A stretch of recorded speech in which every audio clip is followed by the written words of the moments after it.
We're talking about the scandal rocking the college football world. Lane Kiffin leaving the Texas Bowl early. We'll talk about it. Here we go.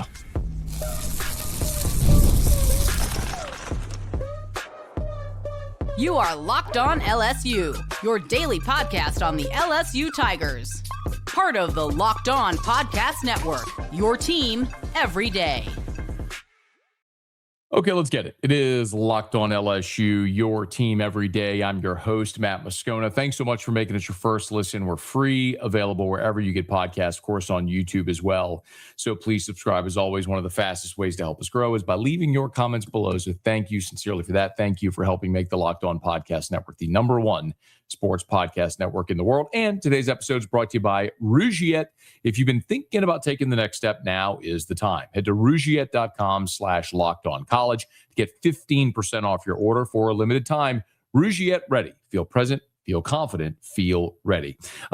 LSU lost to Houston in the Texas Bowl. Do you want to get to the Pro Football Focus grades, which we normally do here on Mondays after LSU plays a football game? And I do think it's relevant because there's a lot of players that played, in particular on the defensive side of the ball in that game, that are going to be very relevant to LSU in 2026 and beyond. So we'll get to that. But I do want to, I want to talk about the story that kind of the internet grabbed a hold of throughout the day on Sunday, and that's Lane Kiffin leaving the Texas Bowl early. If you missed it, he flew to Houston. He did the TV interview. He did an interview on the LSU Sports Radio Network, and then cameras caught him getting into a vehicle leaving the stadium before the game was over.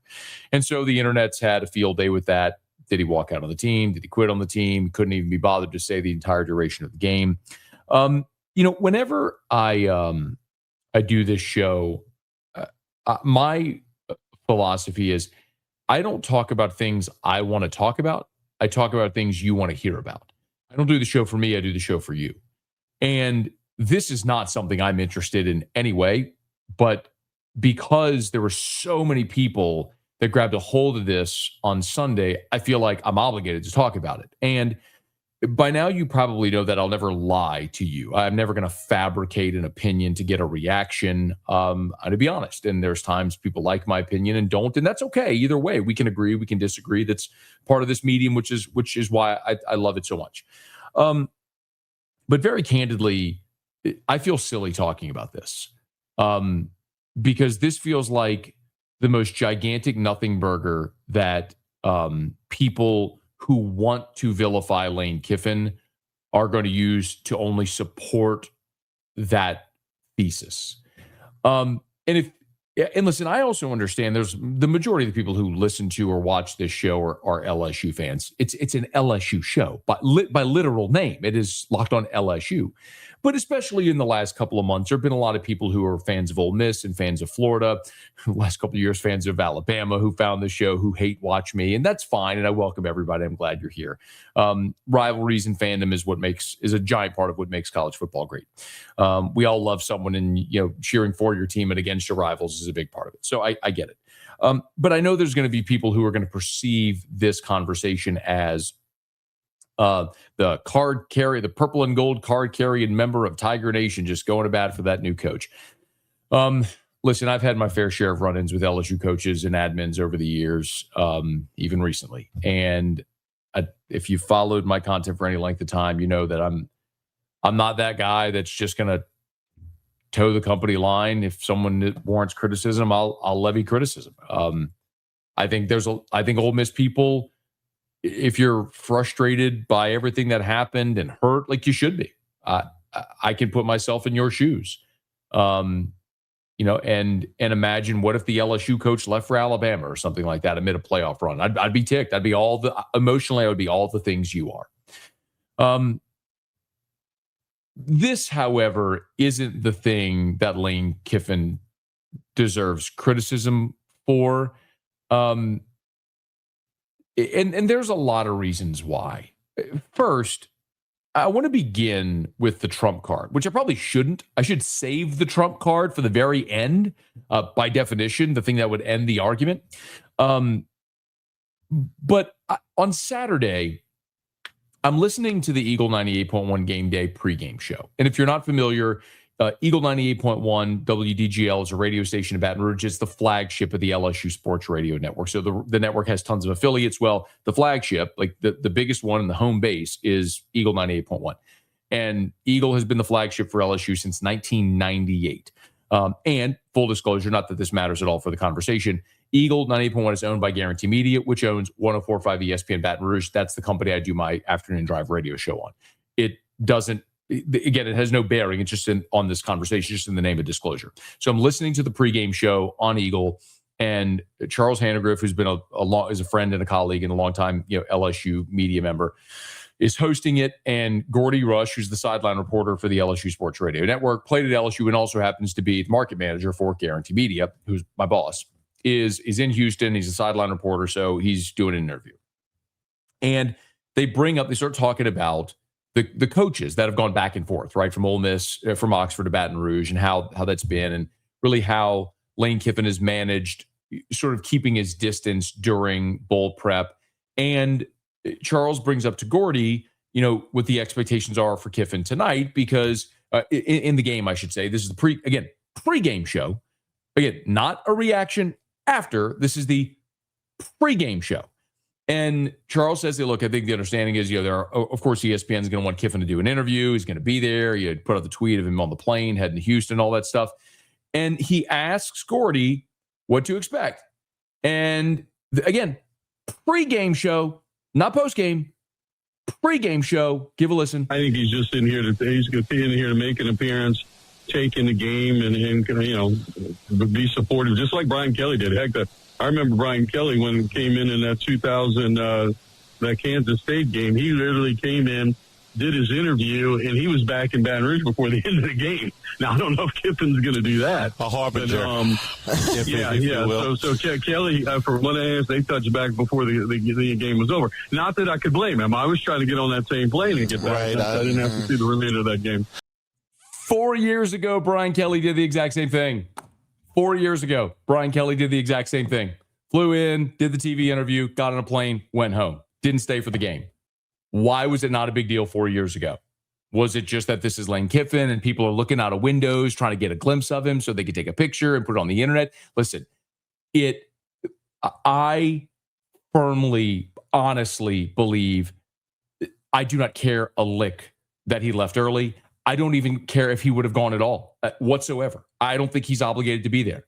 I think Lane, this has been a very awkward thing where Kiffin has been in the building while Frank Wilson was coaching this team in the bowl game, while Frank is not being retained and is in fact going to Ole Miss. You've had staff members back and forth. You have players, no doubt, on the LSU team that played in that game on Saturday that will be playing for Ole Miss next year. Book it. Absolute fact. Gonna happen.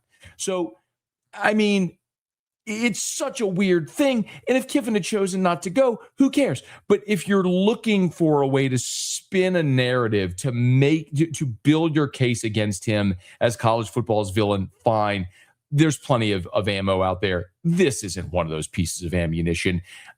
And I know people had this conversation about Brian Kelly, that he took too much vacation or he didn't work hard.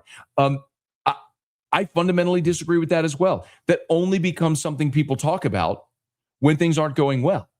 Like in the NFL, for example, when a team has its bye, guys don't stick around and start prepping for their next opponent. They literally go with their family, get on a plane and fly to the British Virgin Islands and spend a week in the beach. They get away during the MLB All-Star break. Unless if you're playing in the All-Star game, guys leave. They go home. They go on a trip with their family to get away from the grind. Like the president of the United States, I'm not talking about this, every president of the United States of America, not just Trump, but all of them, they play golf and they take vacations, and they should. You have to keep your sanity in what you're doing. Like, who cares if Lane Kiffin got on a plane and went to California to be with his daughter out there at Christmas? Who cares if he came to LA? To be perfectly honest with you, I don't want him at the Texas Bowl. I would rather Lane Kiffin be holed up at football ops with Billy Glasscock, the GM, looking at LSU's roster, making phone calls to agents, getting your transfer portal board set up, because every single day there's a new wave of guys going in the portal. I'd rather him be in that office evaluating the new guys that are going in the portal, who might make sense. That is time better spent than sitting up at the Texas Bowl, some dog and pony show with a lame duck coach, a bunch of lame duck players that aren't going to be there, and a coach that's awkwardly not even coaching this team. Nah, man. Again, you want to vilify Lane Kiffin? There's ammo out there for you to do it. If that's your objective, go ahead. Criticizing the guy for leaving the bowl game early when Brian Kelly did the exact same thing 4 years ago and no one gave a rip, that is weak. So listen, the thing that is an absolute certainty is with Lane Kiffin. LSU was already a big brand and a big conversation piece. With Lane Kiffin as the head coach, that interest meter from 1 to 100 just went to 11 bajillion. Okay. So everything Lane Kiffin does, and because he's so active on social, is going to get attention. Him walking out of the grocery with the shopping basket in California. Okay, he puts it on social media. And so it's going to be a talking point. It's going to be a conversation. And that's fine. We'll all have to continue to adjust and get used to this. But Brian Kelly was vilified early in his tenure. The family thing, he was mocked and parodied and satirized because the spinning camera, dancing with the recruits, all the things that people wanted to criticize Brian Kelly for. They're going to do the same to Lane Kiffin. And none of it matters if you win football games. So that's going to be Lane Kiffin's charge. And that starts on Friday with building a roster through the transfer portal and finding which guys on this current roster might be impact guys for 2026. And that's where we'll pick up next, because I do want to run through the Pro Football Focus numbers for LSU's loss in the Texas Bowl against Houston, because a lot of new defensive players saw some key snaps, and I want to run through it next. It's Locked on LSU, your team every day.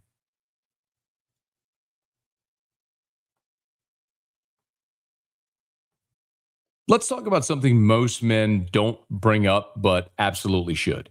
Stress from work, money, life, it doesn't just switch off at night. And when it shows up at the worst possible time, Rougiette Ready is designed to help you take back control.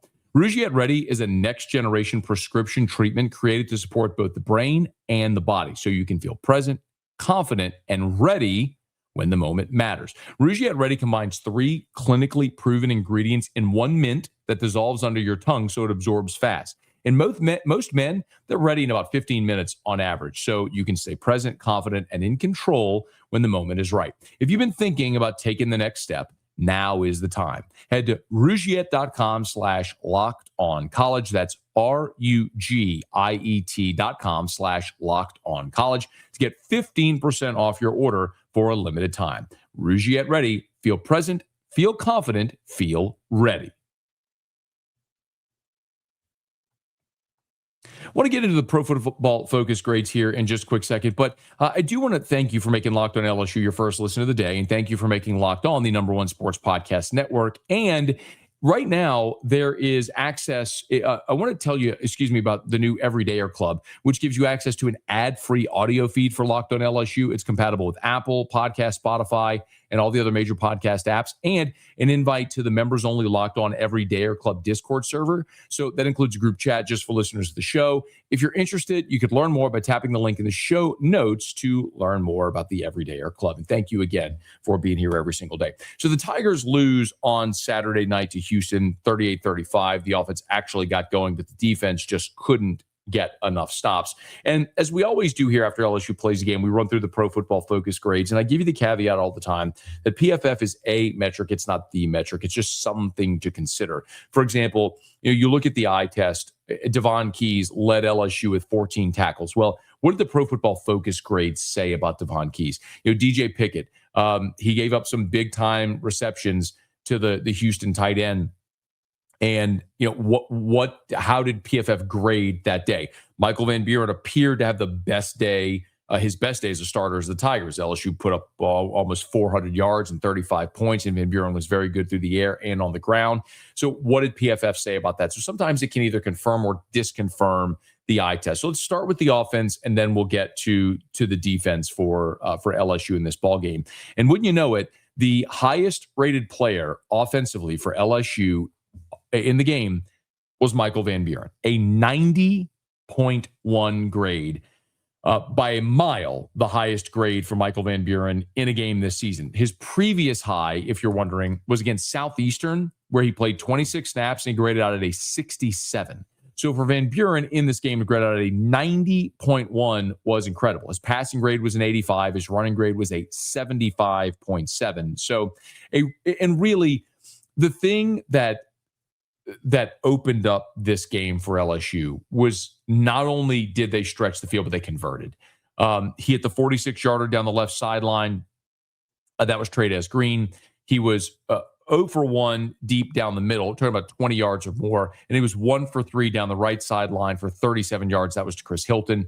When you look at 10 yards plus between 10 and 20 yards, he did not attempt to pass to the left sideline. He was 5 for 5 in the middle of the field for 100 yards and 2 touchdowns, no interceptions, and a 158.3 quarterback rating. I mean, it clearly utilizing the middle of the field is something that a lot of all of us wanted to see throughout the course of this year. Unfortunately, we didn't see much of it. But for Michael Van Buren, he did in this game. He ate in the middle of the field, going 5 for 5, even without Aaron Anderson, that's kind of where he made his hay this year as an LSU Tiger. And no Aaron Anderson, and the Tigers still were able to do great work there. Michael Van Buren was one at a 90.1. If I gave you one guess who you thought was the second highest graded offensive player, it shouldn't take you long to figure out. It was Trey'Dez Green. So Van Buren a 90.1, Trey'Dez an 89.5. His passing grade was an 88.1. His run blocking grade was a 54.0. Otherwise, that grade would have been even better. But an incredible day for Trey'Dez Green in this football game against Houston in the bowl game. He was pretty awesome with the 2 touchdown receptions and consistently made big plays for the Tigers. The biggest conversation here the last week has been the exodus of the LSU offensive linemen.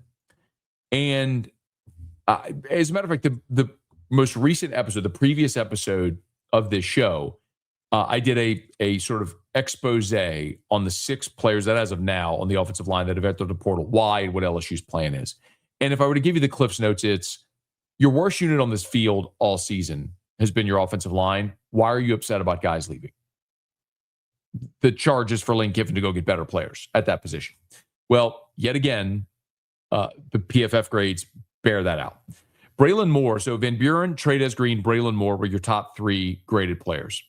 Braylon Moore was a 70.6. His pass blocking grade was an 83.8. Again, all season long, Braylon Moore was by a mile your best offensive lineman. He and Josh Thompson, the 2 transfers. After Braylon Moore, remember, 70.6 grade. After Moore, the next highest rated offensive lineman was Weston Davis at a 61.2. If you're looking at the starters, Cohen Eccles a 56.1. He's going in the portal. Paul Mabenga a 56.0. He's going in the portal. And Tyree Adams, a 50.6. He's going in the portal. Point being, I know it stings and it's unsettling to see that many guys in one position group leave. But your eyes have told you the story all season. Pro Football Focus has told you the story all season. You have some talented, physically gifted players that have not played well all year. Lane Kiffin, Billy Glasscock recognize that. They are going to fix that by finding better players in the portal. But the hope there is that they get Braylon Moore to return. That's got to be the linchpin. Get Braylon Moore to return. It's also worth noting that with Tyree Adams being your lowest graded offensive player, the next 2 lowest graded were Caden Durham and Harlem Berry at identical 53.2 grades. Obviously, for Harlem Berry, being dinged by he only had 3 rushing attempts, but the being dinged by the fumble is certainly would cost him. Berry only had 6 total snaps in the game. Caden Durham had 32. For me, that's a fundamental absurdity. For a guy like Harlem Berry to only be on the field for 6 snaps in the entire game is absurd. When the first play of the game offensively for LSU was a 36-yard run by Harlem Berry. So, that's one that LSU will have to live with, and hopefully the new offensive staff will rectify, provided Harlem Berry is back for another year. So it's a quick snapshot of the offense. By the way, also had tip to Kyle Parker, who was outstanding. His grade was a 65.8. He obviously was really good in this football game. Defensively, I think, is where more of the questions reside because you were down 6 defensive starters and you want to see how the new starters did. Let's dive into that as we continue Locked On LSU, your team every day.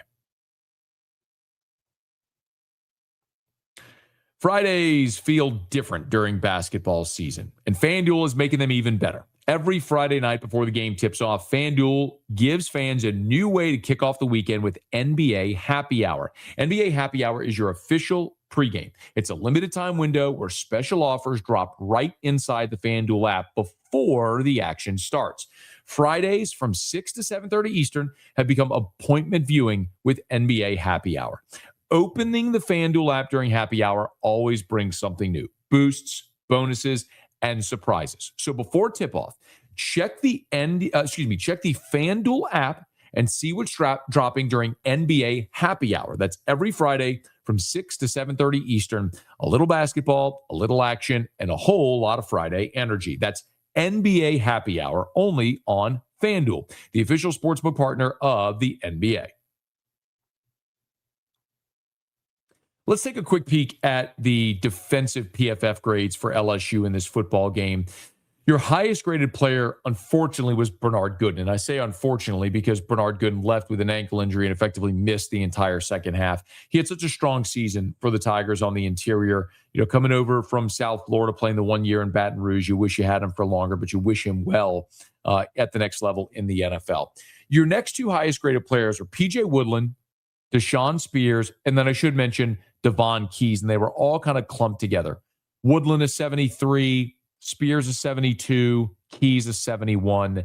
And Keys was your leading tackler. Not surprising that his tackling grade was an 85.3. So I tell you all the time that when I look at the chart, if you're an everydayer, you've heard us do the PFF grade shows before. But the chart at PFF is color-coded, right? So dark blue is like closer to 100. And when you get into like the reds, that's closer to 0. So you go like from dark blue to dark green to like light yellow, and then starts to get darker, like into your dark yellows, oranges, and reds as it descends. So I look for where are the outliers, where are the blues and the reds, the really good and the really bad. Well, the blues, Davhon Keys, a tackling grade of 85. DJ Pickett, a tackling grade of 83. Jordan Gilbert, a tackling grade of 84.7. That tells me your secondary did a really good job of covering. Well, where are the reds? Well, Jacobian Guillory's tackling grade was a 22. Jakeem Jackson's tackling grade was a 29. Patrick Payton's tackling grade was a 29. So when I think about the game, there were times where it felt like DJ Pickett got picked on, and he was targeted 7 times and gave up 5 receptions. So his coverage grade was a 68.7, which dinged him a little bit, but you have a true freshman going against an NFL tight end. And that's one of those instances where I can look and say, this is where you missed Mansour Delane. If you had quite literally the best cover corner in America, you probably win a few more of those matchups and maybe key third downs and things like that. Maybe having all those defensive players changes the outcome of the game, because if you have Mansour Delane and AJ Halsey and West Weeks and Whit Weeks and Harold Perkins, Jack Pyburn, you're going to set the edge better. You're probably going to force a few more incompletions. You're probably going to generate a little better of a pass rush with Perkins and with Pyburn. You didn't have those guys, and clearly it affected you. But we wanted to look at a lot of the young guys and how they fared. Well, PJ Woodland's going to be a starting corner. Dashawn Spears is going to be a starting safety. Davhon Keys very likely is going to be one of your starting linebackers next to Whit Weeks, provided Whit Weeks returns. Those were 2, 3, and 4 among your highest graded players defensively behind Bernard Gooden. And when you go look at the bottom, this kind of tells you part of the story as well. Zach Weeks played 10 snaps. He was your lowest graded player. Again, a guy that should be playing high school football still. But Patrick Payton was your second lowest rated player. And your 2 lowest rated starters were Payton and Jamari Butler. Payton graded out at a 50.9, Butler a 61.2. And those were your starting edges. And so, I think it's fair to say, we looked at this season with Patrick Payton coming in, a guy that in his career had nearly 20, had more than 30 TFLs, double-digit sacks in his career at Florida State. And the productivity just wasn't there at LSU this year. You know, you had invested a lot in Peyton and Pyburn and Butler, those guys on the defensive line, and you just didn't get the productivity out of them that you thought you would have. And that sort of played it forward again this game in the finale against Houston.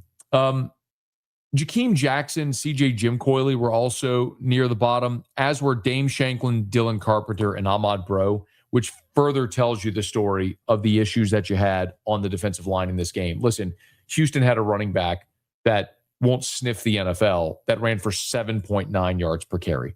You just weren't good enough in the defensive front seven at limiting those types of big plays. It's a big reason why you lost the game. So when you look at where the target likely is going to be in the transfer portal on the defensive side for Lane Kiffin, he's going to have to go get edge rushers. You're losing Pyburn and Peyton and Butler. You will have Gabe Relaford coming off of injury, but you're going to have to go find impact edge rushers, just like he did a year ago at Ole Miss with Princely Uman-Mielen, Walter Nolan on the interior. They're going to have to go do that again on that defensive front. And just like the onus is on LSU to try to get guys like Harlem Berry and Braylon Moore to return defensively, I don't know that there's a bigger name than Whit Weeks. You get Whit Weeks in the middle of your defense back. You get the heartbeat of your defense, your defensive captain, your team leader, tackling machine. Get Whit Weeks healthy. Get him back for another season in Baton Rouge. Quick look at the PFF grades for LSU's loss to Houston. Hey, thanks for tuning in today to Locked On LSU. Make sure you subscribe and follow the podcast so you get all the latest episodes. If you need a last-minute holiday gift idea, if you missed someone or they didn't get you a gift, you can give them the Everydayer Club, ad-free episodes of this show, exclusive Discord server access, and more. Subscriptions can be gifted, by the way, through the custom link in the show notes. So if you're on video, by the way, we're going to send you to the first ever 24/7 National Locked On Podcast Network YouTube channel. And if you're on audio, make sure your second listen is Locked On College Football. Hey, thanks so much for being here with us. If you're on podcast, please subscribe on your favorite podcast app. Rate us, leave a review. If you're on YouTube, smash that like button, subscribe to the channel. Be sure to let a friend know that if they love the Tigers, we got you every single day for Locked On LSU. It's your team every day.